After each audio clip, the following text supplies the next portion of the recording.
ଅଦା ପରେ ରସୁଣ ଆଉ ଏବେ ଅଣ୍ଡା।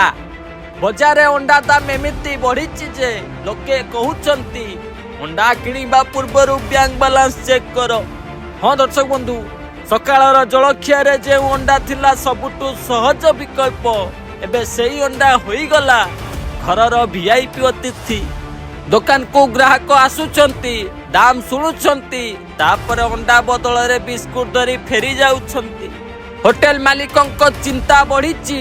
ଅମଲେଟ, ଏଗ ରୋଲ ଓ ଏଗ କରୀର ଦାମ ବଢିବ ଆଶଙ୍କା ରହିଛି। ଗୃହିଣୀ ମାନେ କହୁଛନ୍ତି ଏବେ ପିଲାଙ୍କୁ ପ୍ରତିଦିନ ଅଣ୍ଡା ଖୁଆଇବାକୁ ବଜେଟକୁ ଭାରି ପଡୁଛି। ହଁ, ଏବେ ଘରେ ଯଦି କେହି କହିବେ ଆଜି ଆମଲେଟ ଖାଇବି, ଘରର ଉତ୍ତର ହୋଇପାରେ ପ୍ରଥମେ EMI ଭର, ତାପରେ ଆମଲେଟ। ହଁ ଦର୍ଶକ ବନ୍ଧୁ, ତେବେ ଅଣ୍ଡାର ଏହି ଦାମ କେବେ କମିବ? ସାଧାରଣ ଲୋକଙ୍କୁ କେବେ ମିଳିବ ଆଶ୍ୱସ୍ତି? ଏବେ ଏହା ଉପରେ ସମସ୍ତଙ୍କ ନଜର ରହିଛି। ଆପଣଙ୍କ ଅଞ୍ଚଳରେ ଅଣ୍ଡା କେତେ ଟଙ୍କାରେ ମିଳୁଛି? କମେଣ୍ଟ କରି ନିଶ୍ଚୟ ଜଣାନ୍ତୁ।